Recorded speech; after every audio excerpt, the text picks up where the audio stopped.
Imagine being a guy who's always worked hard his whole life, yet never got any real recognition for it. But then, out of nowhere, an opportunity shows up, and it's nothing less than a sword. But not just any sword. This one's alive, and it actually talks to you. And with it, you finally get the chance to grow stronger in a world where effort alone doesn't really mean much. So, let's dive into this series, which is honestly really good.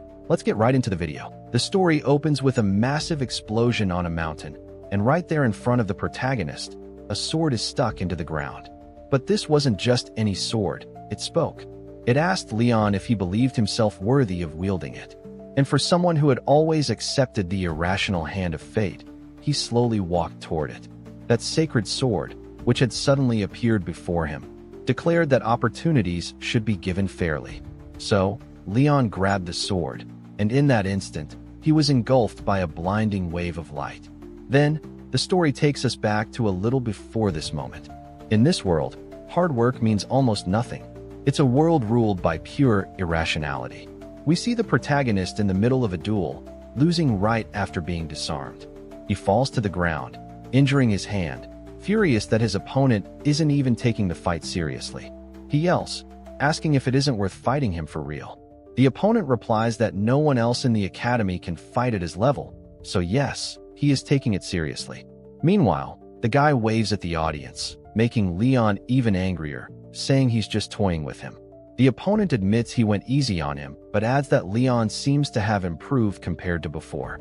Enraged, Leon grabs his sword again and charges, shouting that attitude is exactly what he hates the most. But the opponent easily blocks every single strike, showing off for the crowd the entire time. Still, the spectators can't help but acknowledge that Leon's holding up well. After all, everyone else had been defeated with just a single blow.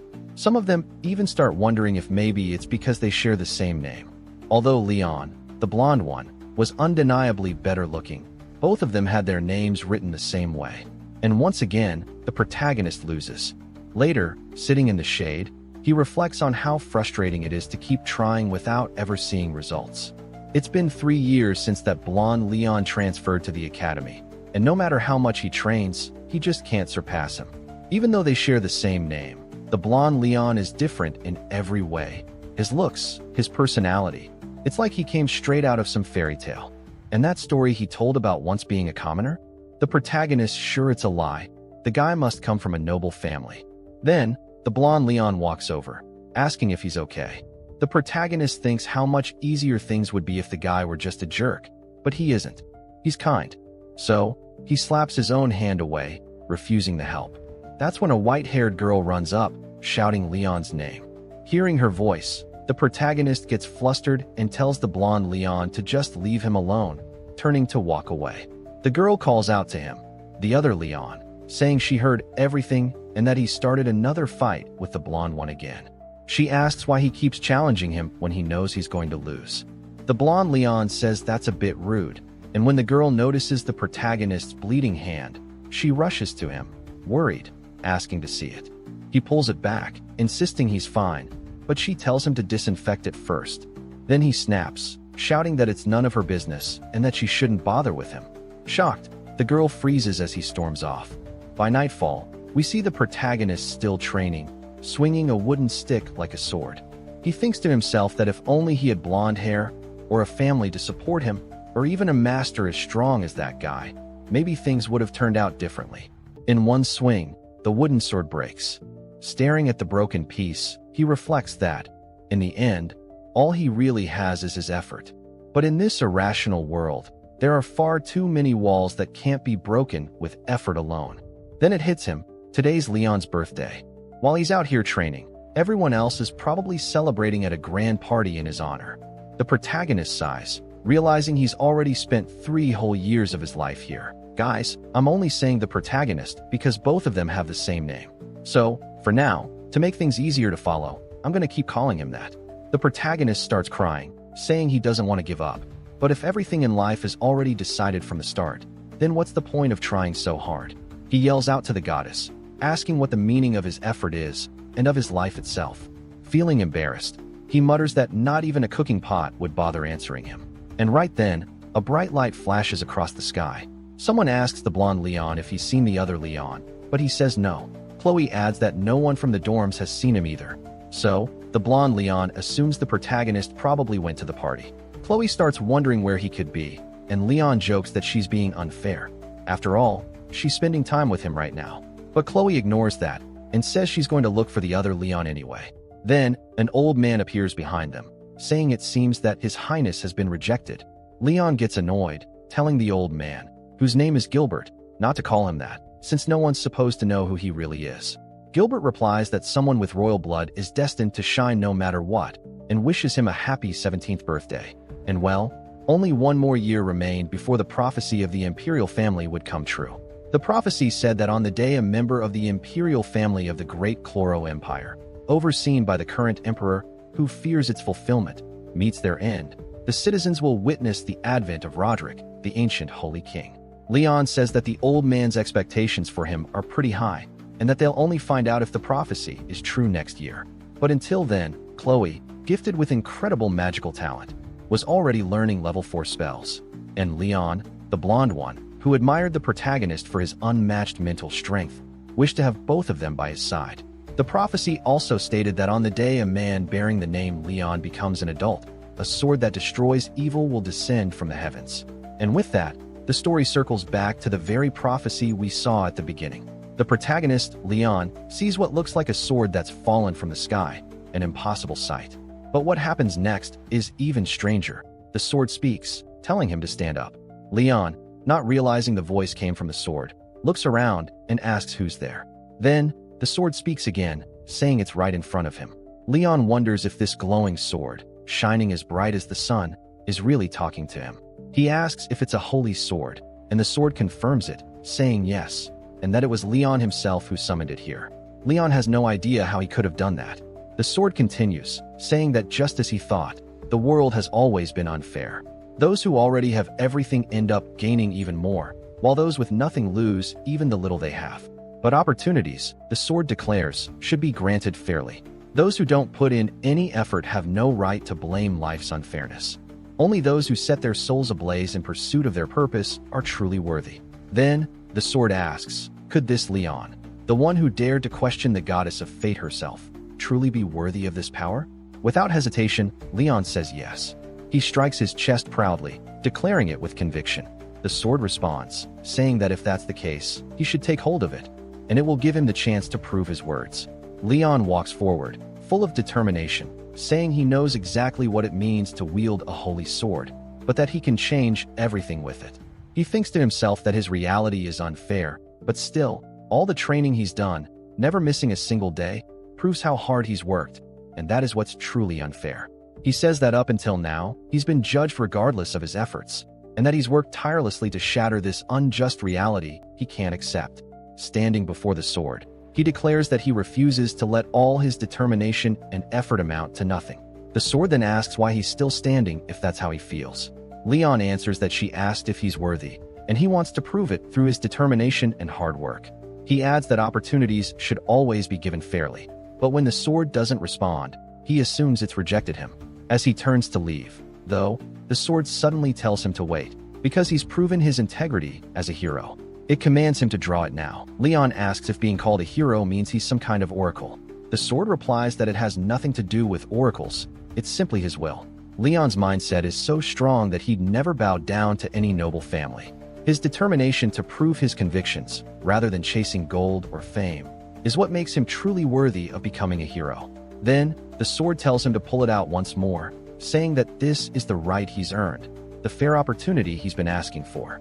Hearing that, he grips the sword, and as his hands touch it, the blade introduces itself as Elcid. Instantly, a powerful energy surges through Leon's entire body.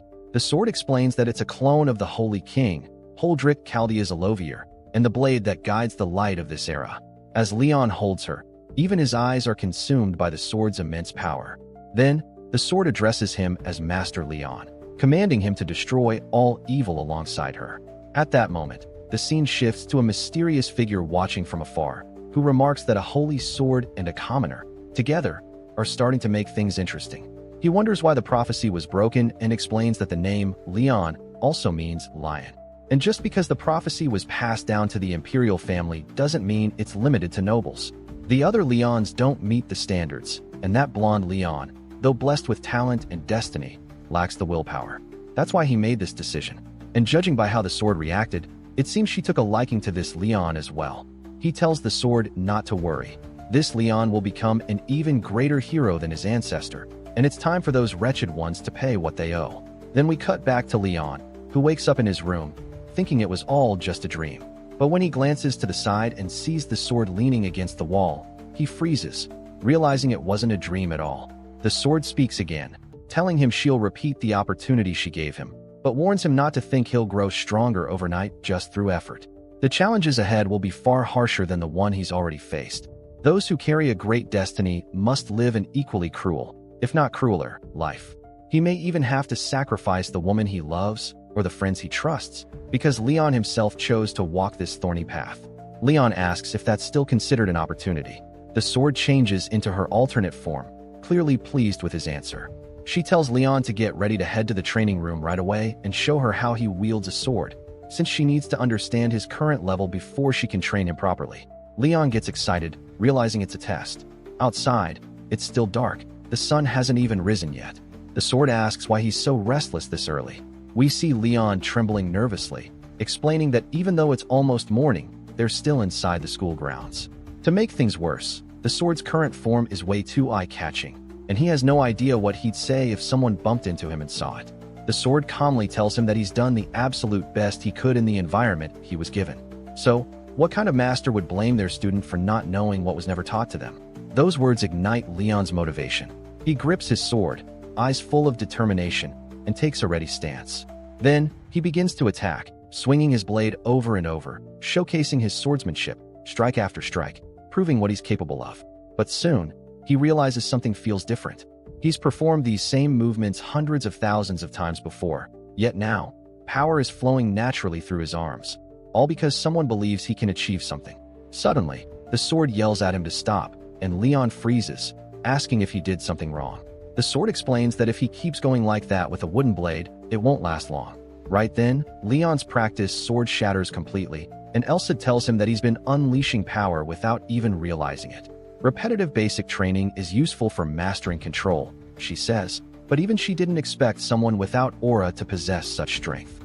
Leon asks what she means by that, and the sword simply replies that he doesn't need to know just yet, but warns him that his skills won't improve if he relies on them blindly. She promises to teach him better when he's matured enough to understand. The sword concludes by saying that he's practiced the basics with such seriousness that there's nothing she can criticize. So, the sword said that if she taught Leon how to move his body properly, that alone would be enough. Leon, confused, asked what she meant since they were supposed to be practicing swordsmanship. The sword replied that he couldn't possibly wield a sword without using his hands. Learning how to move the body correctly is the foundation of all martial arts. And even though Leon had trained seriously, this was on a completely different level. Then the sword ordered him to start running, explaining that she was going to test his physical abilities now. Leon asked how long he was supposed to run, and the sword told him to keep going until she said stop, and to also perform whatever movements she commanded while he ran. Leon thought to himself that he was pretty confident in his running skills, but he'd never had to sprint across the training field on one leg or while doing a handstand. Even though he had no idea what purpose any of that served, he didn't care, as long as it made him stronger. Then, that mysterious person appeared again, saying the scene was magnificent and worth painting. He mentioned hearing a rumor known as late blooming. Leon, he said, was like a perfectly shaped vessel. All that was left was to fill it to the brim. Even if he inherited only a fragment of the swordsmanship and experience of the heroes of old, he could still become a master swordsman. However, after 300 years, that mysterious being had no intention of letting his successor stop at the rank of master. In the end, Leon should be capable of slaying dragons with ease. And though he didn't know how powerful the current Demon King was, even half of Leon's potential power would probably be enough to defeat him. Then he turned toward us, the readers, and asked why we looked so surprised. He said his decision was already made, so we'd better watch closely, but for Leon to awaken his full potential, it was going to be like walking through hell. Then, we cut to the classroom, where Leon is completely exhausted, barely staying awake. The sword calls out to him from beside his desk. Leon tries to defend himself, claiming he wasn't sleeping, and the class begins.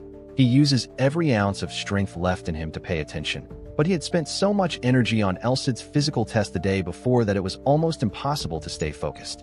Still, missing a single lesson wasn't an option. That's when Elsid, the sword, says she's figured out where to start teaching Leon next. She asks Leon what he thinks he's missing, and he guesses, maybe swordsmanship or aura. But the sword says no, it's his eyes. Leon, puzzled, asks what she means, and Elsid explains that the most important things are the eyes, the feet, courage, and strength, in that order. Observation is the most important skill of all. Then comes footwork, followed by courage. Strength comes last. Of course, it's not that strength doesn't matter. It just means the other three are even more essential. Elsid admits she disagrees with a few parts of that philosophy, but she still agrees that the eyes are indeed the most important. Leon thinks to himself that he's never heard of training your eyes before. He wonders if that means his eyesight will somehow improve just by rolling his eyes around. The sword then says that from this point on, Leon is going to learn to see, and she'll show him how useless his eyes have been up until now. Still sitting in the classroom, he wonders what she means by truly seeing. Elsid instructs him to look straight ahead, to use the teacher standing in front of the blackboard as his focal point. She tells him to focus for 10 seconds and memorize what he sees. Leon does as she says, concentrating completely. He sees a dark blue chalkboard, a middle-aged man with gray hair and green eyes, and a wooden pointer in his hand. Then Elsid says time's up and tells him to close his eyes. With his eyes shut, she asks how many lines were written on the board. Leon is caught off guard by the question. She had told him to look only at the teacher, after all. The sword explains that she told him to use the teacher as a point of focus, not to only look at him. Leon tries to remember, but she continues, saying she's sure he doesn't recall. Yet the board was clearly within his field of vision, just like the teacher. She asks if he knows why he can't remember anything about it. Leon admits he doesn't. The sword tells him the answer is simple. It's because he tried to look only at what didn't matter. People waste their eyes far more than they realize. Sure, the brain filters out unnecessary information, but most people never even use their full field of vision. The sword told Leon to focus on his entire field of vision and memorize everything as if it were an image reflected in his eyes, like a drawing. Then she told him to relax his eyes and learn how to see in a broader way. After that, he should focus on maintaining that kind of vision all the time, not just for 10 seconds. Leon, completely focused, thought to himself that he'd like to say this was impossible, but honestly, he expected nothing less from the training of a holy sword, and there was no point in complaining now. Then the sword told him to look at the blackboard again, giving him another 10 seconds. The blonde Leon, sitting nearby, noticed how the other Leon was completely absorbed, wondering what the hell he was doing. After class, we see Leon, our protagonist, totally drained, his eyes and head feeling like they were about to split open. The sword calmly said it seemed things were going well. She explained that the fatigue in his eyes came from them being dry or strained for no reason, but the headache was different. It came from an attribute that had been dormant until now. The pain appeared because something frozen was being released. It wasn't much different from muscle pain, she said.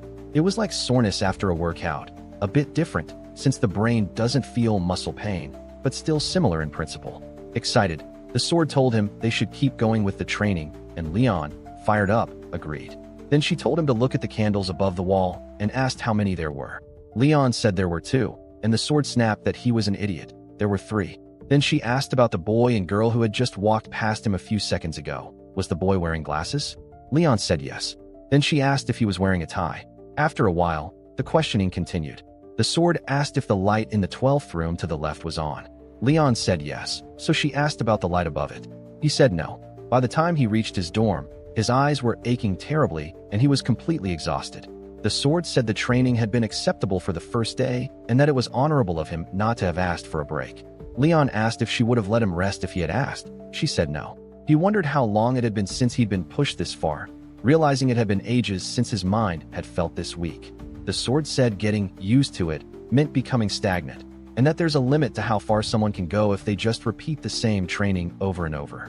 Even if repeating something can be useful, the body eventually finds it easy to perform that routine. Leon asked what she meant by that, and the sword explained that the body adapts to its own methods of training, which is exactly why changing the approach is absolutely necessary. Leon then remembered that strange running exercise she had him do earlier, and it finally made sense. The sword began explaining that humans, depending on how they train and live, develop their bones, muscles, and nervous systems in different ways.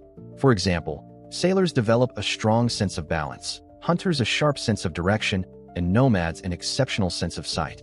Leon understood that basic training exists to enhance a person's strengths and make up for their weaknesses. The sword explained that his strong points were his stamina, his mindset, and his grasp of basic swordsmanship.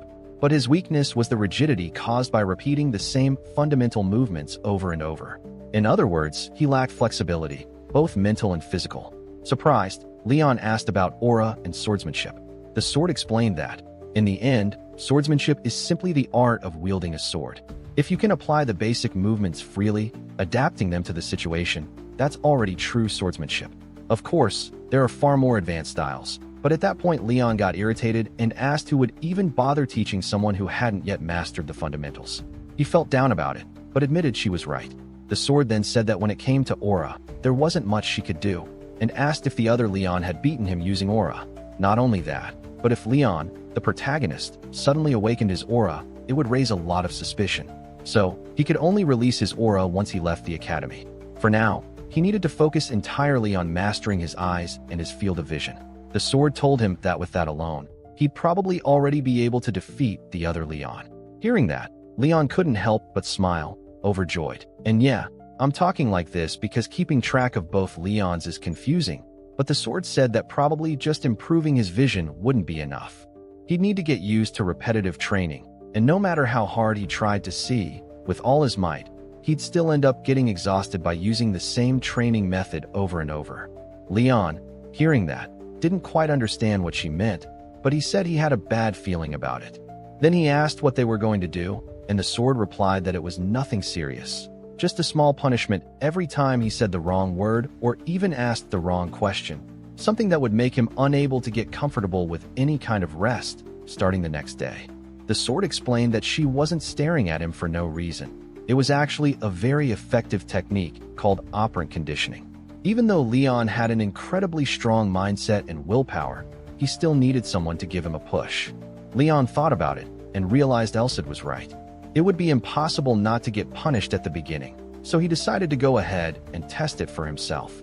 He motivated himself, saying he could build resilience through these punishments. Determined, he told Elsid that he accepted the challenge. Then, Elsid gave him just a small taste of what he'd go through whenever he was punished, and the pain that followed was intense. For the record, it lasted 5 whole seconds. Elsid said that since this was the first test, she hadn't quite adjusted it properly, and that next time she'd make it less painful for him. However, she warned that if Leon kept messing up repeatedly, she would increase the intensity more and more. So, he needed to stay focused and do everything correctly. Then she told Leon to rest, because the next day they'd both give it their all. As dawn broke, Leon was already out running for his morning training. In the classroom, the training didn't stop either. He trained his eyes there, and his body when he got home. In the middle of one session, Elsid asked him how many pigeons were sitting on the dorm's rooftop, and Leon replied that there were 10. Then she asked how many pigeons were sitting on the open window, and Leon said there weren't any pigeons, it was a crow. Elsid said that wasn't bad at all for a boy like him, considering it had only been a month of training. Leon got all excited and asked if maybe they could take a little break that day. The sword actually agreed, saying that after a full month of training, they could finally rest. Leon smiled, and while he was celebrating, the blonde Leon showed up, asking if he was doing okay. The protagonist looked at him and said it had been a while since they last saw each other. He hadn't seen the blonde Leon since the training where Chloe tried to help him, and it had also been a month since he'd seen Chloe herself. The blonde Leon said it was just like him to train right after lunch. He explained that he'd come over because he was a bit worried, but now he was relieved. The protagonist asked what he meant, and the blonde Leon said that it had already been a month since their duel challenge. He was worried the protagonist had given up, like everyone else had. But from the look on the protagonist's face, he could tell that wasn't the case. In fact, he was fired up. The protagonist asked if it was really that obvious, and the blonde Leon said yes. The expressions of people who think they can beat him are completely different from his. But he added that it wasn't a bad thing, because the protagonist clearly had way more determination than the others. The protagonist then stepped closer to him and said that was actually good to hear, then asked if that was the only reason he came to see him. After that, he told him to just head back and leave him be. The blonde Leon commented that he was really cold, and suggested they talk for a bit since it had been so long since they'd had a real conversation. The protagonist asked what there even was to talk about, and the blonde Leon said to just give him 10 minutes to continue. The protagonist agreed and sat beside him under a tree. Then the blonde Leon said he was sure the protagonist had already heard the rumor, that he wasn't actually a commoner. The protagonist sighed and asked if they really needed to talk about that, since it didn't seem like the blonde Leon had ever tried to hide it from the start anyway. The blonde Leon looked at him seriously and said that what he was about to say should be taken not as something from a fellow student, but from someone hiding his true identity. The main Leon agreed, and the blonde Leon continued, saying that the only reason he had ever accepted the protagonist's duel challenges was for one particular reason. The protagonist thought to himself that if the blonde Leon had ever refused, it wouldn't have affected him at all. He could have easily avoided the fights and stayed at the top among the strongest cadets.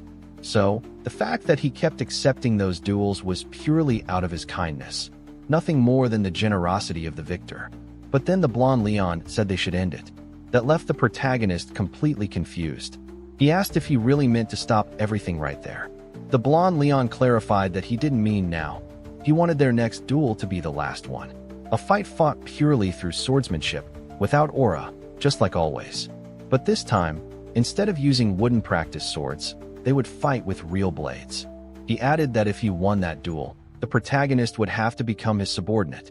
The protagonist realized that this was basically a challenge to decide who stood above the other, a declaration of hierarchy, and asked if that meant it was some kind of bet.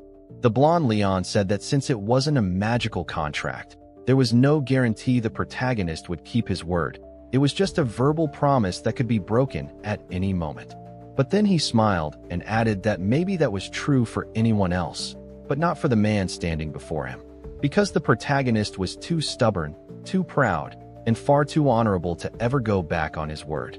The protagonist asked if that was supposed to be a compliment or not, and the blonde Leon simply said that he'd take the protagonist's word as a guarantee, since he knew he was the kind of guy who'd keep a promise no matter what. Leon then confirmed. If he lost, he'd become a subordinate. But what if he won? The blonde Leon answered immediately, saying he'd give him anything he wanted, as long as it didn't endanger his family's name or honor. Sword techniques, aura mastery methods, even elixirs, whatever he desired. The protagonist agreed and said he'd decide what he wanted on the day of the duel, asking if that was fine. The blonde Leon nodded and told him to let him know when he was ready, since he'd need 3 days to prepare the location. And then, our favorite narrator chimes in. Who will win? Leon, the one chosen by the hero's sacred sword, or Leon, the prince aiming for the imperial throne? This is where the real duel begins. When we return to the protagonist's face, he's visibly nervous. This duel felt completely different from the ones before. The sword asked if he was seriously nervous right now, saying that just moments ago he was talking big to that lazy prince, and now he was scared after coming this far. Leon said it wasn't like that. He just really wanted to know if he'd gotten any stronger. Even though last month's training had been brutal, he still didn't feel like he had improved. Elsid replied that he clearly hadn't noticed it, but he had gotten much stronger, so there was no reason to worry. Vision was a different kind of strength, and of course he couldn't feel it yet, since he hadn't learned how to use it properly. Besides, Elsid said she'd already prepared other training measures for him, so he shouldn't worry at all, and reminded him that he had a physical assessment later that day. Leon groaned, saying he'd completely forgotten about that test. Elsid told him to wait and see, because something beyond his imagination was about to happen, and she bet he wouldn't be able to repeat what he just said afterward.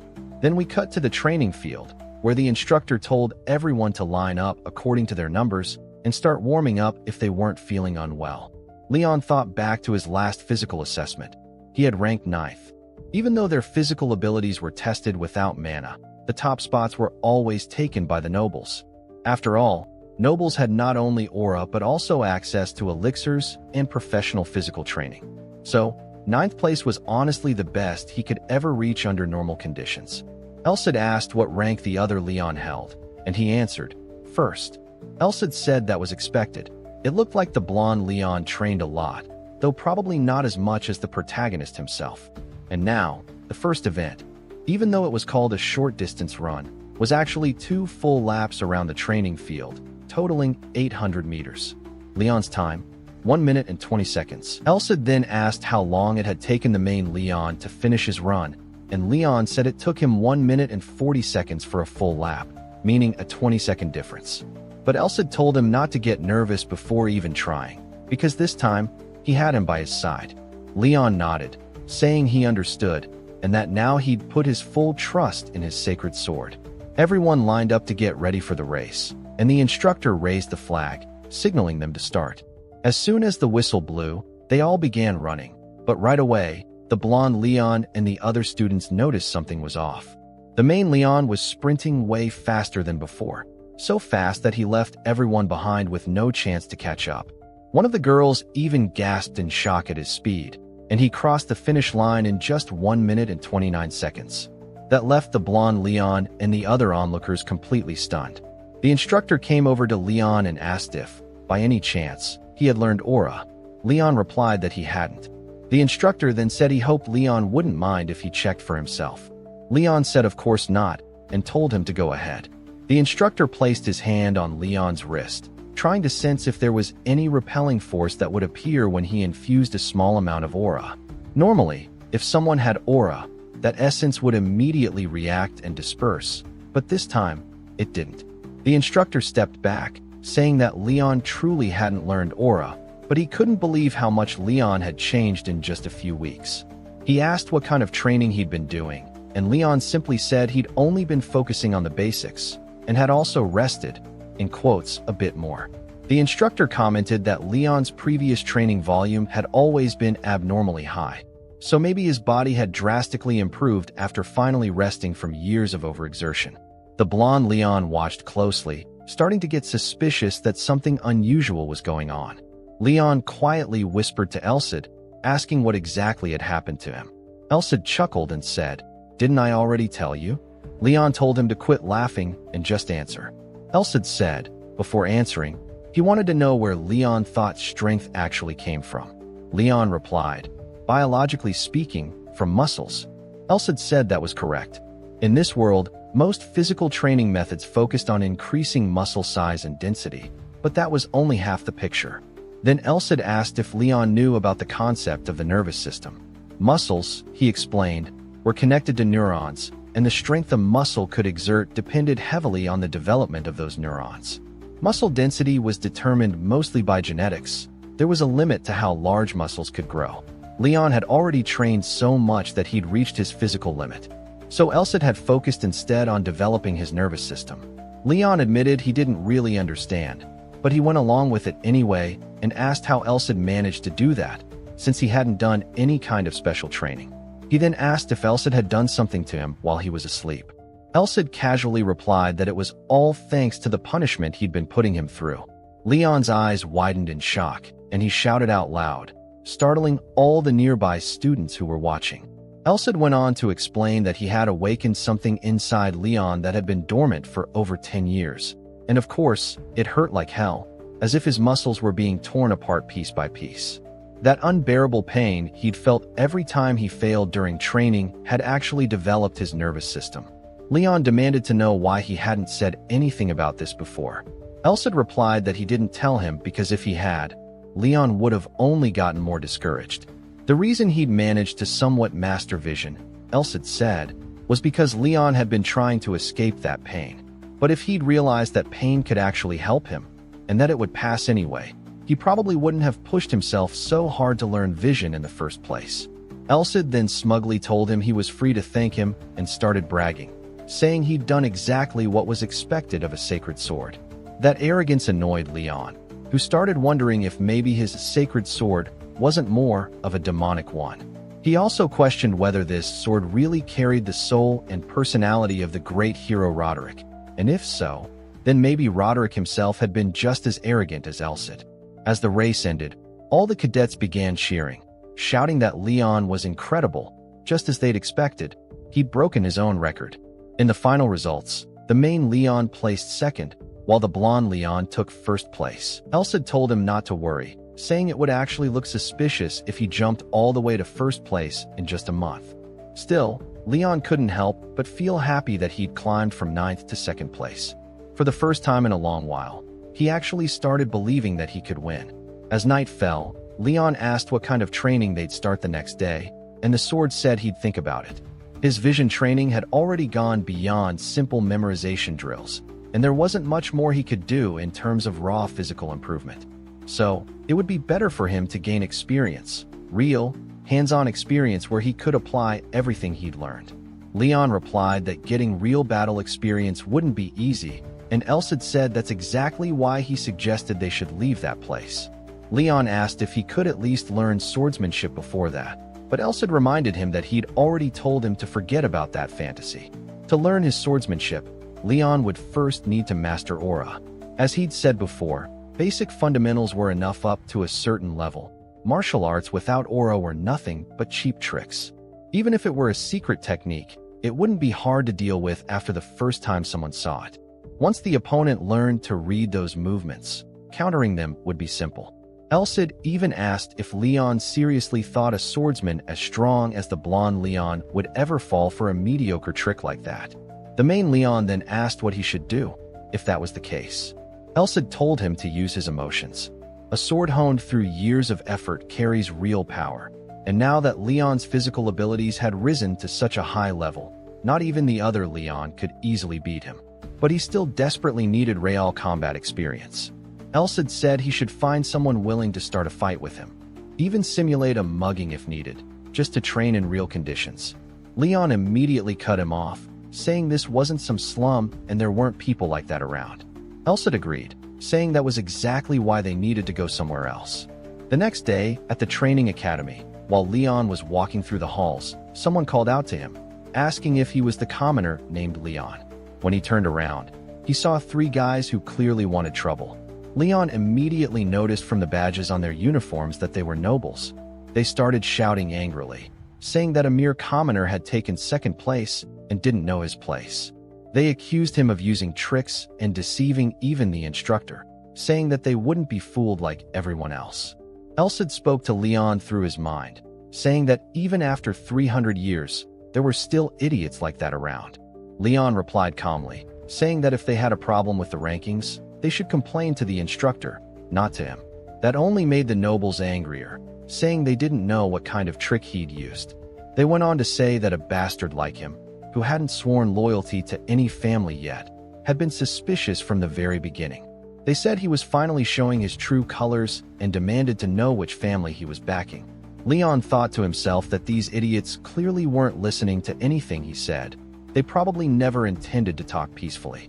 To them, he was nothing more than an annoying weed they wanted to pull out.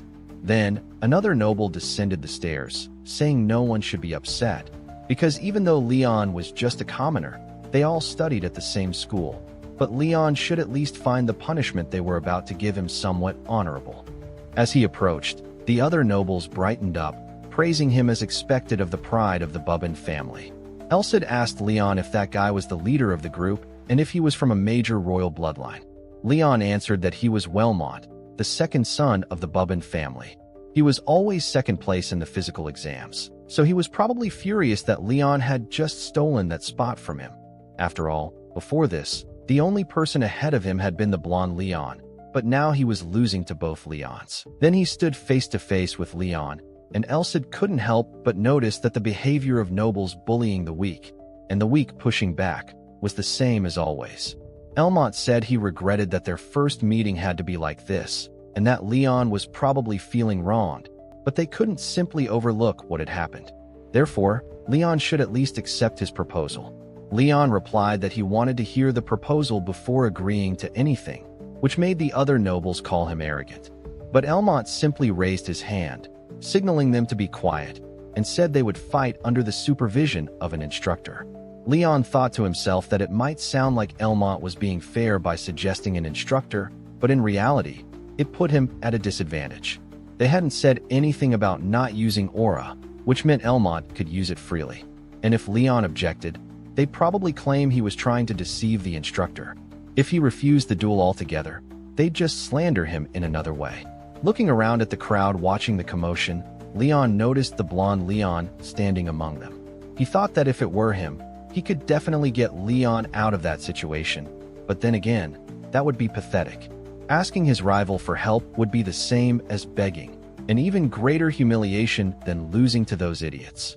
So Leon agreed to Elmont's proposal, but with one condition, that the instructor supervising the match would be Instructor Elmont. Seriously, this Manhwa story is amazing, but they really have zero creativity with names. It's kind of hilarious. Leon asked Elmont if he accepted, and Elmont, realizing that if Instructor Ewim Mulet oversaw the match, he wouldn't be able to pull any tricks, accepted the condition. He said he didn't care who supervised the duel. He only regretted not being able to beat Leon senseless until he was satisfied. Later that night, Leon realized he never expected to gain real combat experience in this way. From a results standpoint, it was actually great. He asked Elsid what he thought and whether he could win without using aura, since he had never fought anyone who used it before. Elsid told him he'd show him how to make things easier. Hearing that tone and seeing Elsid's suspicious expression, Leon immediately got nervous about what he meant. Then Elsid said that this method should be the easiest, and a panel suddenly appeared in front of Leon. The screen displayed all sorts of information: class title, level, and skills. Leon asked what it was, and Elsid explained that it was basically a guide showing what Leon could and couldn't do at the moment. Not only that, it also showed Elmont's stats, the noble who had challenged him. Elsid explained that he wrote those stats based on his own understanding of their strength, so it wasn't perfectly accurate. It was just for Leon to get the idea. Leon saw that Elmont was a bit weaker than him, sitting at level 15, while Leon himself was level 18. The only thing he lacked compared to Elmont was aura, and since Elmont was the second son of a noble family, he had probably consumed plenty of elixirs and undergone intense training to strengthen himself.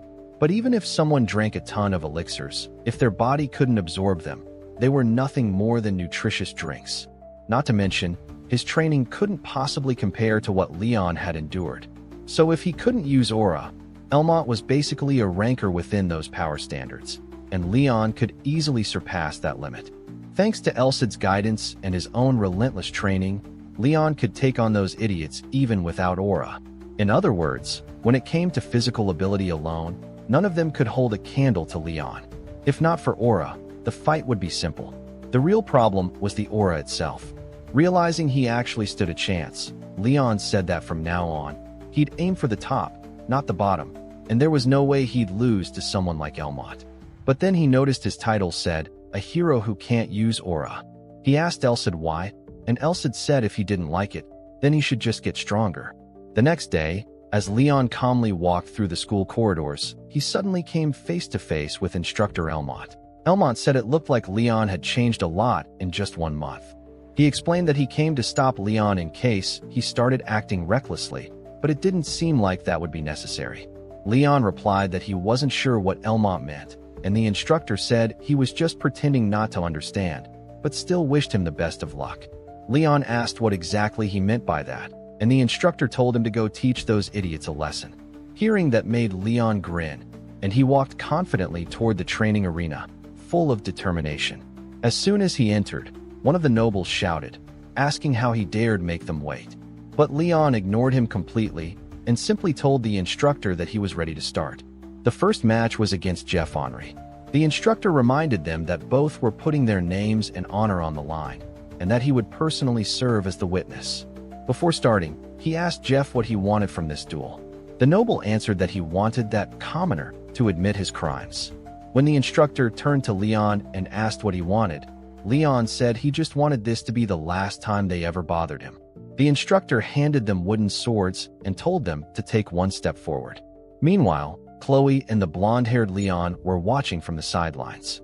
The real issue was that with aura, even a wooden sword could cut through flesh, putting Leon at a major disadvantage. Elsid asked Leon if he wanted to check that guy's status, but Leon said he didn't need to, that he was fine. He thought to himself that no matter how strong that noble was, he was still just one of Elmont's underlings, so it wasn't worth borrowing Elsid's power to deal with someone like him. The noble charged forward, swinging his sword diagonally from the upper right to the lower left. Leon noticed that the move was so predictable, it almost felt like a trap. But as the noble closed the distance, Leon couldn't help wondering why the guy looked so slow. With a single clean strike, Leon stunned him instantly, leaving the instructor shocked, along with Elmont, Chloe, and even the blonde Leon. A head wound like that shouldn't have ended the match in one blow, but Leon realized he had unintentionally knocked him out with just a single attack. Yet while lying on the ground, the noble shouted that he hadn't lost. Dizzy and humiliated, he insisted he'd only made a mistake and demanded a rematch. The instructor said Jeff had lost and wouldn't tolerate any more nonsense, but Leon said it was fine, they could fight again. The noble smirked, saying that since Leon knew his place as a mere commoner, he'd fight for real this time, and he wouldn't hold back. Elsid told Leon not to finish the fight in one strike this time. As the duel restarted, Elsid noted that this was Leon's first time using his vision in a real battle. Since that idiot volunteered to be his training partner, he should have realized that Leon, by ending the previous fight in one hit, was actually holding back out of mercy. Once the battle resumed, the noble charged again, swinging repeatedly without rest. But Leon blocked every blow effortlessly, his enhanced vision allowing him to see everything. The movement of his opponent's arms, legs, even the dilation of his pupils, predicting each next move before it happened. Elsid then explained that since Leon could now identify the starting motion of an opponent's attacks, he could predict what would come next. At that moment, the noble lunged again, but Leon blocked easily, though one swing barely grazed his back and hair, leaving a small cut caused by the aura-infused blade.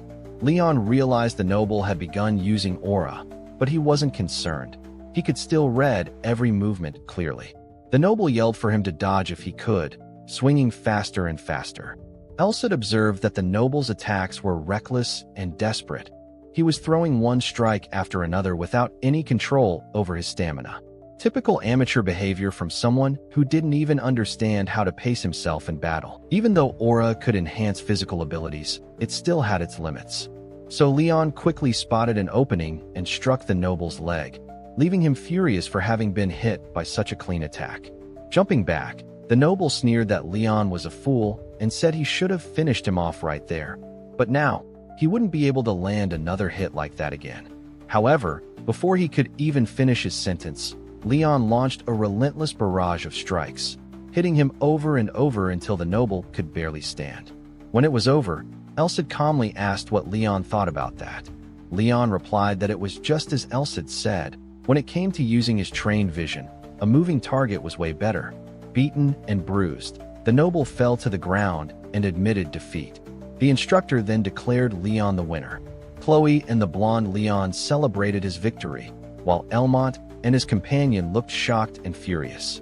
Later that evening at the academy, there was only one topic of conversation: Leon's duel and his victory. He had defeated every noble who challenged him, and now only Elmont remained. Even the students began wondering whether Leon could actually win against him. As Leon walked alongside Elsid, the sword commented that all those opponents had been incredibly weak. Their swordsmanship looked refined, but none of them had any soul behind their swings. He couldn't even believe they were at that level despite being aura users. Leon replied that today's match would be a little different, because it was finally Elmont's turn. Elsid reminded him that the most important thing was to never let his guard down. With that, the two walked toward the arena. They stood face to face, and as soon as Elmont began to radiate his aura, even before the match started, Leon and Elsid immediately realized that Elmont had stopped underestimating him. Since Elmont used aura, he was physically stronger than Leon. On the status screen Elsid showed, there was something new about Elmont: a sword vision. It was only at level 1, so it probably wasn't too powerful, but unknown techniques were always the scariest. There was even a small chance Leon wouldn't be able to read his attacks through his own vision. Elmont smiled, saying he never thought his turn would finally come. Leon simply looked at him and said he already knew this would happen, which made Elmont even angrier. Leon reflected that Elmont would be the perfect opponent to prepare him for his future duel against the blonde Leon. Even though Leon's physical strength was incredible for someone without aura, he was still weaker when aura was factored in. And if Elmont was at a level where he could fully infuse his weapon with aura, even blocking a strike with a wooden sword could be dangerous. In that case, Leon thought, he'd have to avoid a direct confrontation and lure him into a trap instead. But as soon as the instructor signaled the start of the battle, Leon barely dodged a slash that sliced through a lock of his hair. A thin cut appeared on his face, a result of pure sword energy. It was practically a long-range attack. Leon realized he couldn't fight like this. The difference in speed between them was enormous. He reminded himself that Elmont was a direct descendant of a count's family, even if he was an arrogant fool. Elmont looked at Leon and started laughing, saying it was no wonder the other nobles lost to him. He even admitted that if Leon had been just another arrogant commoner, he would have crushed him long ago. But if Leon was someone worth recruiting, then things were different. Elmont said that if Leon joined him right now, he'd forget their rivalry entirely. Hearing that, Leon charged forward without hesitation, swinging his wooden sword straight at Elmont's face. Elmont narrowly dodged, but just like Leon, he ended up getting a shallow cut across his cheek. That small injury made Elmont furious. He shouted that Leon had grown arrogant just because he'd gained a few useless abilities. Leon grinned and said that was exactly right, and if Elmont didn't like it, he could come and do something about it. Elcid, hearing the words useless abilities, immediately interrupted him mid-battle, clearly offended. He asked if that idiot had really just called his techniques useless. Leon confirmed it nervously, already dreading how Elcid was going to react. Elcid muttered that people say even mountains and rivers can change after 10 years. Yet here he was, 300 years later, being mocked by a brat who probably still wets the bed. Seeing how angry Elcid was, Leon could feel an almost tangible sense of menace radiating from him. Then Elcid asked if Leon could see that kid with the perfect white teeth. When Leon replied yes, Elcid said coldly that, as his student, it was his duty. If by the end of the match that boy's teeth were still in his mouth, Leon would face serious punishment. Feeling Elcid's fury, Leon realized 1 or 2 teeth wouldn't be enough. He'd have to knock out as many as possible. Elmont, staring at Leon, noticed his sudden shift in energy and couldn't quite understand what that sensation was. Then Leon charged at him, and the two began exchanging strikes. But to everyone's surprise, Elmont was the one being pushed back, forced onto the defensive. The crowd watching was shocked that he was retreating. The blonde Leon, however, said that wasn't the full picture. Sure, Leon was on the offensive, but Elmont hadn't been thrown off balance completely. In the middle of the duel, Leon wondered if he might be pushing too hard, and thought that, if it weren't for Elmont's aura, the fight would have been over already. The blonde Leon observed that if things continued this way, the battle would soon devolve into a deadlock. Elmont, visibly irritated, shouted that Leon was way too stubborn, telling him to know his place and stay down where he belonged. Leon shot back that he's the one who should know his place, and kept attacking fiercely. He thought to himself that he'd make up for his lack of raw strength and speed by relying on Roderick's vision. If he could predict Elmont's movements just a bit faster, he'd be able to compensate for his inferiority. But to do that, he had to see much, much faster, and on a wider scale, until his opponent's movements looked as if they were happening underwater. Leon kept trading blows with Elmont, successfully blocking one of his strikes. He was thrilled that his plan was working, though that only made Elmont even angrier. Elmont demanded to know if that guy really couldn't use aura. The instructor, watching closely, could sense no aura from Leon, but still couldn't believe that he was pushing Elmont back. Elmont suddenly started laughing, saying he couldn't believe he was being forced to use that. Then he began channeling his aura into a skill known as arcane fencing. Leon immediately tensed up. That ability could pull, slice, or even strike from a distance. In short, it was completely unpredictable. He couldn't afford to waste even a second. Elmont lunged toward him, and Leon, trusting his instincts, barely managed to dodge the attack. But Elmont quickly recovered and went for a feint, aiming a stab toward Leon's side. That technique relied on the assumption that the opponent would dodge, meaning the hit was guaranteed through their reaction. It was the secret technique of the Bubbin family, known as the Crescent Strike, and it was headed straight for Leon's chest. Even if he tried to dodge, his ribs would definitely be struck. He knew he wouldn't be able to fight with broken ribs, but his trained vision allowed him to see the blade's trajectory, even if he couldn't completely avoid it. Then, just as he thought about the possibility of losing, a surge of electricity wrapped around his body. He yelled at himself to move. His foot slammed into the ground, and he flipped backward, narrowly evading the attack. The display shocked even Elmont. Leon then counterattacked, landing a clean blow on Elmont's shoulder.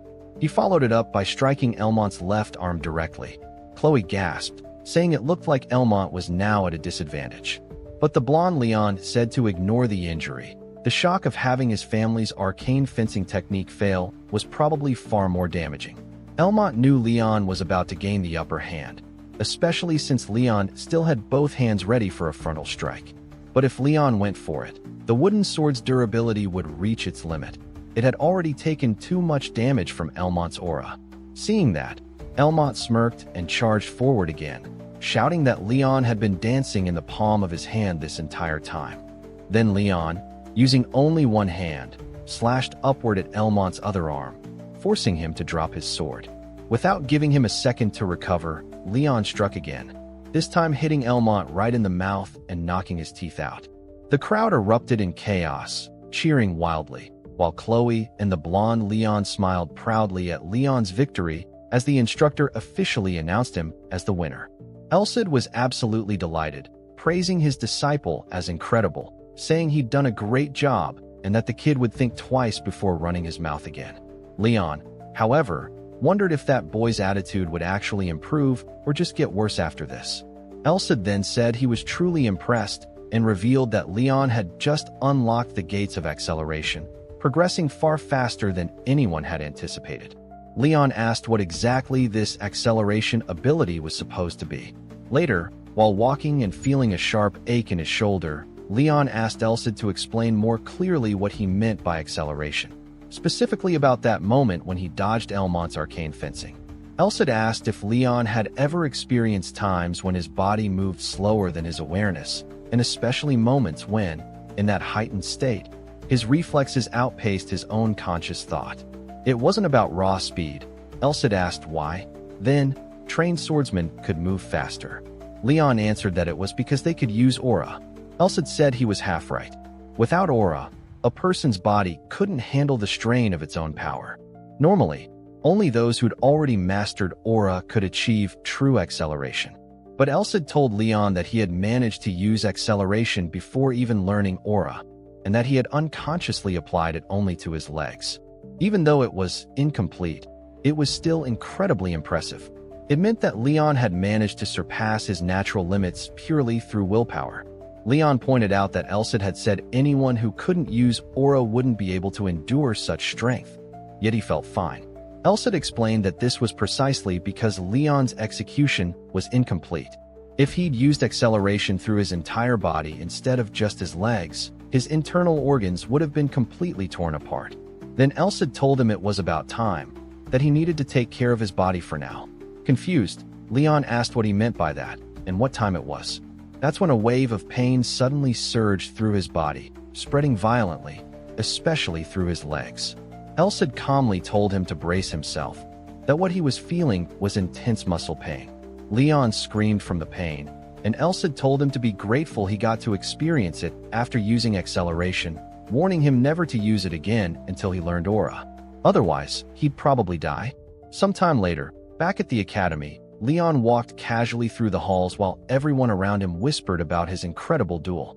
Rumors spread across the entire school, with wild theories claiming he was a secret weapon from the royal palace, or that he'd learned arcane fencing from a mysterious swordsman. Leon quickly realized those stories were probably started by the nobles themselves to justify their defeat. While walking, he suddenly crossed paths with Chloe, who greeted him warmly.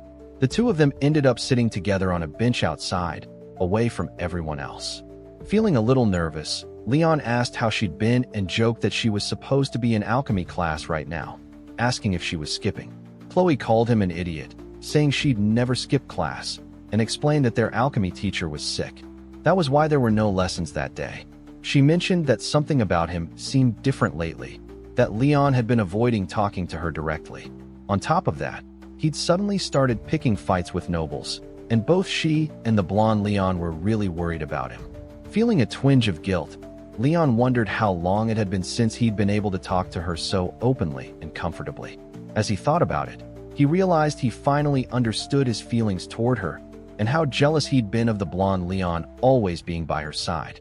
That jealousy had only fed into his own inferiority complex, making him believe he wasn't anything special at all. He hated this world, hated the fact that all his hard work never seemed to pay off, and he blamed himself for it. But thanks to the Holy Sword, even that part of him had changed. Chloe kept talking, saying that after all those fights, everyone at school wouldn't stop talking about him. Now, there were even rumors going around that he'd used some kind of magic sword to improve that much. But when Chloe turned to look at him, she suddenly noticed Leon was crying. Startled, she asked why he was crying out of nowhere, explaining that she was only talking about what people were saying, not trying to insult him about the magic sword thing. Leon quickly told her it wasn't about that it wasn't anything like a magic sword, leaving Chloe a little confused. Inside, Leon was thinking that, even though Elsid could be rude and had an awful personality, he was the one who'd pulled him out of the depths of despair. At that moment, the hero, the being whose memories Elsid carried, grew annoyed, muttering that he couldn't believe Leon called him someone with a bad personality. After all, Elsid was carrying the hero's personality too, meaning the two were essentially the same person. Still, Leon thought to himself that if a hero was someone who saved the world, then his hero would be Elsid, because Elsid was the one who had saved him. That was why he wanted to become a hero strong enough to live up to his master's expectations, and even surpass them one day. The hero watching all of this said he didn't really know what was going on, but it seemed that kid had somehow managed to grow just by talking with a girl, something even he, a so-called perfect being, couldn't quite understand. But that was fine. Both he and Elsid didn't care about the reason. What mattered was that Leon was finally becoming worthy of being nurtured, shaped into someone entirely new. And of course, with all that excitement, Elsid's aura began to flare, radiating such intensity that Leon was left completely stunned once again. Later that night, lying on his bed, Leon reflected on how much he had truly changed. He thought back to the end of his conversation with Chloe, how she told him he seemed so much better now, no longer nervous or closed off like before, and how he could finally look straight ahead. He was still the same Leon, but something inside him was fundamentally different. Now, instead of looking up, he was looking forward. She'd also mentioned that it would be nice if he could talk with Leon a few more times, since, aside from him, there wasn't really anyone in their class who could be honest with their feelings and genuinely stand by her side. Leon said he'd do that, but now, alone in his room, he whispered an apology to Chloe, thinking he probably couldn't keep that promise because the next duel would be his last. Meanwhile, the blonde Leon stood quietly out on a balcony, also lost in thought about the upcoming fight. The next day, Leon resumed his training, and once again shattered another wooden sword from overexertion. Elsid thought to himself that wooden swords wouldn't even be suitable for training once Leon reached his full state. Aside from perfecting the technique itself, the skill was so powerful that it required complete control and attention over his weapon. Training swords were much weaker than real ones, so Leon had to be careful. He told Elsid that he'd only need to succeed once, because a trump card could only be revealed one time. And it was obvious that if he used the same move again, a genius like the blonde Leon would counter it easily. That meant he had to evolve beyond his own techniques, to read and anticipate what his opponent was thinking in order to win. Elsid remarked that Leon was probably still frustrated after seeing the blonde Leon's status window. Basically, the blonde Leon's level was higher, and all of his physical stats surpassed the normal Leon's. On top of that, he had more skills and an impressive class title. But what frustrated Leon the most was the fact that the blonde Leon, being an intermediate aura user, could already wield an energy sword, channeling his aura into his weapon. In other words, he was even stronger than most of the instructors, a level of mastery that even talented knights usually only reached after turning 30. Leon, looking over the window panel, says that even though he falls behind in strength and speed, he's still a bit better when it comes to stamina. Leon comments that his opponent is definitely tough, but not someone he can't beat. Elsid says that's a good mindset to have, and that he'll give as much advice as he can whenever possible. So Leon should use that mentality as the foundation to prepare himself to win this duel against Leon. Then Leon seriously asks Elsid what would happen if he ends up losing to Leon, what Elsid plans to do after that. If that really ends up happening, of course. Elsid says he's not going to answer that, and Leon asks why he wouldn't. Elsid continues, saying that this is a test for him, and that he already mentioned before that the trials he would face would be harsher than any opportunities he'd receive. Leon says that this is a really difficult test for a first one, but Elsid says this fight could become the turning point in Leon's life. And if he manages to beat Leon, he'll explain everything, so it's better for him to convince himself why he said that after the explanation. So Leon keeps training there until sunset, And later that night, while it's raining, we see the blonde Leon inside his mansion. That old man who appears says the results are better than expected and that he knew the others weren't that bad, but he didn't expect that commoner to defeat Elmot. The blonde Leon tells the old man, whose name is Gilbert, that it seems like he knows people who are above average, because he remembers Gilbert once saying Leon had far more potential than his evaluations showed. Gilbert says it's already been 3 years since he said that, and for the right person, that's not a long time. And since Leon managed to defeat the second son of a Count family without using aura, beating someone who can, that means they don't need to doubt his potential anymore. The blonde Leon says he got a message from the other Leon today, saying he was ready. And with that, the blonde Leon says that before the battle begins, he wants to ask Mr. Gilbert for a favor.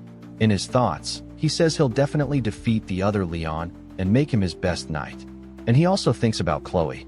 The next day at the castle, Leon walks slowly through the halls, saying someone up in the sky must be preparing a fight for him, since it's pouring rain outside. Elcid says that's normal, since the hero of the sacred sword is putting the future on the line, so of course the sky would react too. Then Leon meets with the instructor, and he says the time has come.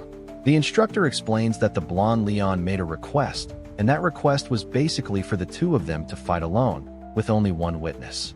Unlike Elmot, Leon doesn't want to humiliate the other Leon, because, unlike him, he has honor. Just one spectator and one witness, nothing more. Elcid says he gets the whole picture, and Leon, in his thoughts, wonders if he already knows who it is. Elcid says it's probably Chloe. Leon asks why in the world the blonde Leon would call Chloe to watch the match, and Elcid says it seems like he doesn't get what's going on. The blonde Leon believed the other Leon liked her, so he probably intended to use this fight to prove he was worthy of her too. Elcid says there are lots of cases where the king and his subordinate fight for a woman, and that if he wins that duel, it would show he's the most honorable one there. And if he wins, Leon will become his subordinate, and just thinking about the blonde Leon using Chloe for that already starts making him really angry. Leon remembers that, if he loses, he'll become the blonde Leon's subordinate, and he says that the reason is good enough for Chloe to become a spectator, because that way, he'd be drawing a very clear line of who would be leading and who would be following. And that makes Leon furious, and he imagines exactly that. But Leon is, in reality, a true high-class noble. Someone who tries to manipulate people's relationships and emotions. It's a political tactic that never treats others as equals. And just thinking that this is the path of a noble makes Leon extremely irritated. He says he's disgusted by it, and his sword senses that Leon is angry. Leon thinks to himself that the guy should have never tried something like that against him, and he walks toward him, saying he's going to teach that fool a lesson. So, with the two of them standing face to face, the blonde Leon says he's late, and Leon replies that, actually, he's the one who's being hasty. And man, to make this easier from here on out, I'm going to say Leon for the protagonist and Leon for the blonde guy, because this is getting way too confusing, alright? Leon then asks Leon where the observer is, since he knew he had brought someone there. Leon answers that the person is somewhere Leon won't be able to see them. After all, it wouldn't be fair if one of them made a mistake because they were distracted. Because Leon didn't want Leon to have an excuse when he defeated him. That makes Leon a bit relieved, seeing that Leon didn't intend to use Chloe as bait. Leon says then it's time to begin, but Leon answers that before that, he needs to take something.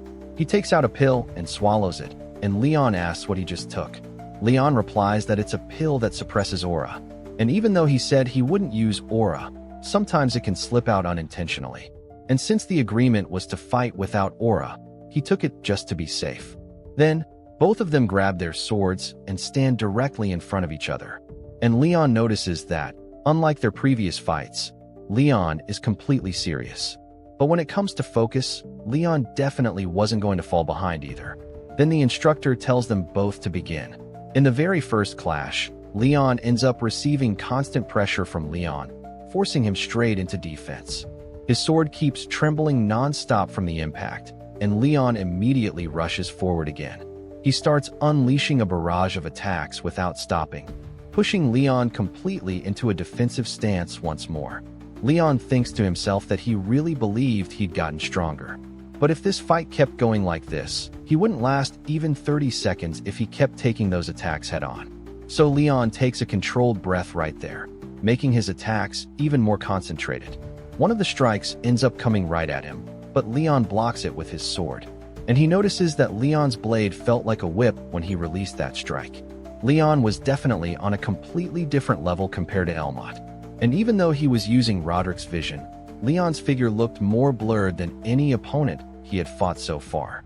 But Leon reminds himself he needs to calm down, because the incomplete parts of the image could be compensated with all the experience he gained fighting him so many times before. So once again, the two of them begin trading multiple blows non-stop, and Leon's butler, watching everything, wonders if this is really a duel between students. And for now, even without using aura, their swordsmanship and battlefield awareness might already be better than that of actual knights. Leon smiles, saying Leon really is strong, a real monster. And Leon also smiles, seeing how much stronger Leon has become, wondering when he managed to reach this level. Leon's servant says that kid is seriously strong. He knew how incredible his lord was, and even then, that kid was keeping up with him. Then Leon throws a double feint toward Leon, but in the middle of the attack, Leon manages to read his movement. So, both Leon and Leon whip their swords at each other, and a slash appears across Leon's clothes, along with a chunk of his hair being cut off. After that hit, Leon becomes extremely irritated and thinks to himself that he was already wondering why the following attacks after the first one didn't feel as powerful. And then he realizes Leon intended to turn this into a stamina battle from the very beginning. That makes him question whether he fell right into the protagonist's game. Leon thinks to himself that he needs to get closer to the enemy so he can drain his stamina and then slowly begin turning the fight in his favor. Leon, on the other hand, reflects that he can feel Leon's desperate desire to win, and no matter what happens, he needs to break that desire first, because if he doesn't, Leon will never submit and become his knight. His attendant notices that he's using an arcane technique from the Imperial family, and that technique basically uses muscles and blood flow to let the user draw out strength far beyond normal limits. And even if it isn't complete, since Leon can't use aura, half of its power would already be more than enough. So Leon activates his vision to the absolute limit, and the two of them charge toward each other. Leon realizes that hit was extremely shallow and wonders if Leon really dodged it. But what actually happened is that the strike landed straight onto Leon's arm, making Leon question again if he truly wasn't using aura. Then his sword speaks into his mind, telling him he wasn't using aura at all. It explains that the human body is far stronger and faster than most people imagine. And even though there are techniques that enhance the body by focusing on speed, like quick steps, there are also techniques that boost strength or endurance. Leon should forget his common sense, and while he's talking with his sword in his mind, Leon suddenly appears right in front of him, ready to strike. Leon wonders if he really had the guts to get distracted in front of him and asks if he's truly that calm. Leon says he could say the same, since he's only using arcane swordsmanship now. But in his thoughts he admits he's not calm at all. He was nearly at his limit, and he had lost his flow because of the sudden interruption from Elcid and his sword. He remembers his own words about not trying to judge what can be done with common sense. And then he realizes that Elcid didn't interrupt him at all. In fact, he actually helped him, since it only takes around 5 or 6 steps before he's pushed out of the ring, meaning Elcid had been driving him back this whole time. So, once again, he grabs his sword and points it at Leon, while Leon's attendant says the whole atmosphere has completely shifted. But even so, there shouldn't be any way to advance against his lord's rapid steps. Leon then thinks to himself that he already expected he'd only have one real chance to win, which was to endure the attacks.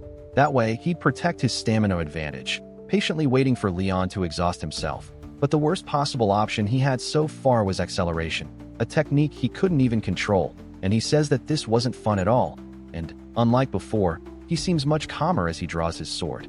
He reflects that the only thing he needs to trust now is the strength he's been building up, and Leon notices that this is the first time Leon has ever looked this big standing in front of him. Leon starts smiling and says he wouldn't expect anything less from someone who might be worthy of becoming his subordinate, and he thinks to himself that he absolutely needs Leon by his side, no matter what. Then, once again, he activates his rapid steps, and the attendant analyzes that, If he keeps using those steps without aura, he's probably already far past his limits. Even Leon whistles, almost impressed, and then Leon says that if he's truly a hero, then this amount of effort shouldn't mean anything, while Leon starts thinking that Leon really doesn't understand the decisive difference between them. He was born with natural talent, while Leon had to swing his sword every single day, and once again, the two charge at each other, clashing head-on. Out of nowhere, a broken blade comes flying through the air, and when the next panel shows up, Leon is standing on one side, while Leon is on the opposite side with his sword snapped clean in half. Leon asks how he even did that, and then Elsa appears, saying that his hard work was finally rewarded. What decided the duel was basically the hint Leon learned from Helmet's Rising Strike, an unconventional sword technique that disrupts the timing of the upper body. But the biggest factor in determining the outcome is that the number of swords they've broken in training is vastly different, and because Leon is so talented, his physical body can't surpass its own limits, meaning he won't be able to match him in that regard, since Leon knows the breaking point of a sword because he's pushed one to its absolute limit countless times. So Leon points his blade at Leon and tells him he won, wearing the satisfied smile of a true victor. Then Leon's attendant confirms it and declares that the victory really belongs to Leon, while Elsa thinks to himself that if Leon had actually lost, he would have become Leon's subordinate too, and that would have been unbelievably irritating for him. So Elsa asks what he requested as his reward since he also earned one. Leon says that, thinking about it, there isn't really anything he needs, and Leon responds by saying he lost. And since this fight was something he willingly agreed to, he'll have to accept the consequences, emphasizing that a promise is a promise, then asks Leon what he wants. Leon says he'll tell him later, which annoys Leon, but Leon explains that he doesn't have anything in mind right now, so once he thinks of something, he'll tell Leon. Leon is completely stunned, realizing Leon isn't even a little bit greedy, and he says that's fine then. After the battle, Leon notices he managed to finish without using acceleration, but it still feels like he pushed himself way too hard, especially since his opponent was Leon. Then Chloe arrives, using her healing light, saying that this magic will grant rest to the wounded. She starts healing Leon, and Leon says he already feels lighter, just as expected from a rank 4 healing spell. Then he thanks Chloe both for the healing and for acting as today's observer. But Chloe suddenly starts crying, saying she can't understand Leon or Leon at all. There wouldn't be any problem at all if Leon lost, since she would still think of him the same way, but she's also genuinely happy that he managed to get stronger. So Chloe asks if he was planning on leaving the academy, right? Leon then asks how she already knew that, and Chloe says she knows Leon like the back of her hand, and she knew he was an ignorant fool. Leon starts laughing, saying he was worried Chloe might try to stop him, but Chloe answers that she can't believe he has the nerve to say that when he never planned on listening to her in the first place. She says Leon has always been like that, always pushing past the limits people thought were impossible to break, and, in the end, he somehow did it anyway. And even though it took him a bit longer this time, he still managed to pull it off. Leon replies that he actually thinks he did it pretty quickly, considering the difficulty, but Chloe says he took forever, and then the two burst into laughter. Leon starts walking away, saying he's fine now, and asks Chloe to go beat up Leon for him. Chloe says she should be healing him instead, because even if he doesn't show it, he's probably depressed and shocked right now. Leon then says that getting smacked by a girlfriend he listens to would make this defeat fuel for his future growth, and that he'll leave Leon in her hands. Chloe, hearing that, asks Leon what he plans to do after dropping out of the academy, and Leon, still walking away, says it's a secret for now. With nothing she can do, Chloe just falls silent and starts praying for him. Elsa says he never expected to see a mage who doesn't believe in gods praying for someone. Leon says she really is a good person, and then Elsa asks if he's finished everything. Leon answers yes, saying he's excited to become someone special. He desperately gave his all in everything he did, wanting to become someone who wouldn't lose to either one of them. But he wasn't able to overcome barriers like social status or innate talent in the end. He lost his way in front of those two exceptional people because he felt he wasn't good enough. But when he met Elsa and began evolving, he freed himself from that inferiority complex carved deep in his heart. And that allowed him to step out of the shadows and see those two as friends instead of enemies. Leon then says that now it's time for him to become a hero. And since that's his destiny, who could possibly be more special than him? Elsa says Leon is incredibly materialistic, and Leon asks if he's disappointed. Elcid says he isn't, because there's nothing wrong with wanting wealth and honor. He explains that ambition is a core part of human life, and having dreams is what pushes a person forward. And unless you go down the wrong path, ambition is exactly what makes humans human. And that's precisely why Elcid chose Leon. The person who was originally meant to become the hero at the beginning of the prophecy wasn't the original Leon at all, but Leon himself. Leon is stunned, and Elcid continues, saying that the legitimate son of the imperial family, Clyde, the sword that would build a corrupted empire once again, would be Leon Callum Gladius von Clyde. He was designated as the hero 150 years ago. Leon says he'd be the perfect guy for that, although in his thoughts, he's confused because, based on what Elcid said, Leon wasn't supposed to be the protagonist. But he also asks Elcid if he didn't say this fight was supposed to be a test for him. Elcid says that's exactly right, and that Leon did well, because there was never any rule that the hero has to be someone chosen by prophecy or oracles. Becoming the predecessor of someone's future with your own strength and willpower is also something a hero does, and the other Leon is wrong about that part. Elcid asks if Leon, by any chance, was feeling guilty for stealing his opportunity or something like that, but Leon answers that of course he isn't. It's not like he was lacking anything compared to Leon, so why would he ever feel guilty towards someone who was born with a silver spoon in his mouth? That was impossible. He even emphasizes that it was his own fault for losing to someone like the protagonist, who is Leon. Besides, it was Elcid who chose him. The soul of the great hero, Roderick, and the sacred sword Elcid both chose him. So, if anything, he's just living up to their expectations. And that answer leaves Elcid very satisfied. Then, the next day, Leon requested to withdraw from the academy, and, well, his instructor was extremely sad that he was leaving to become an adventurer. He said he'd write him a letter of recommendation instead of giving him a graduation certificate. And also, the fight against Helmut's clique pushed the other commoners to work harder and start training seriously to surpass all those stuck-up nobles. And now, because of that, he probably wouldn't need to come back to the academy ever again, and he tells Elcid that it's time for him to become an adventurer. The first destination would be the free city, Blind, where adventurers gather. And this is where Leon's story truly begins. Then we simply see a hawk flying across the sky, soaring over countless trees inside a forest, and someone rushes out from within it. And when we see who it is, it's Leon sprinting desperately, dropping to his knees and crying, saying he was finally free from that maddening forest.